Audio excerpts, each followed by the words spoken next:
بسم اللہ الرحمن الرحیم۔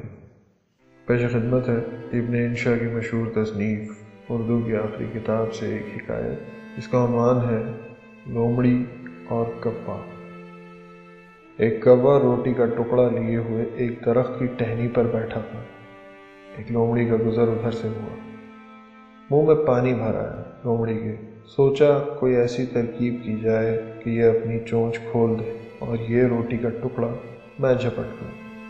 بس اس نے مسکین صورت بنا کر اور منہ اوپر اٹھا کر کہا، کوے میاں سلام، تیرے حسن کی کیا تعریف کروں، کچھ کہتے ہوئے جی ڈرتا ہے۔ واہ واہ واہ، چونچ بھی کالی پر بھی کالے، آج کل تو دنیا کا مستقبل کالوں ہی کے ہاتھ میں ہے۔ افریقہ میں بھی بیداری کی لہر دوڑ گئی ہے، لیکن خیر یہ سیاست کی باتیں ہیں۔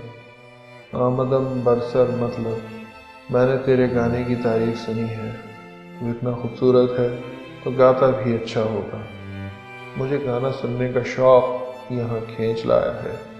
ہاں تو ایک آدھ ٹھمری ہو جائے۔ کوا پھولا نہ سمایا، لیکن سیانے پن سے کام لیا۔ روٹی کا ٹکڑا منہ سے نکال کر پنجے میں تھاما اور لگا کائیں کائیں کرنے۔ یہ لومڑی کا کام نہ بنا تو یہ کہتی ہوئی چل دی، حد تیرے کی بے سرا بھانڈ، معلوم ہوتا ہے تو نے بھی حکایات لقمان پڑھ رکھی ہیں۔ شکریہ۔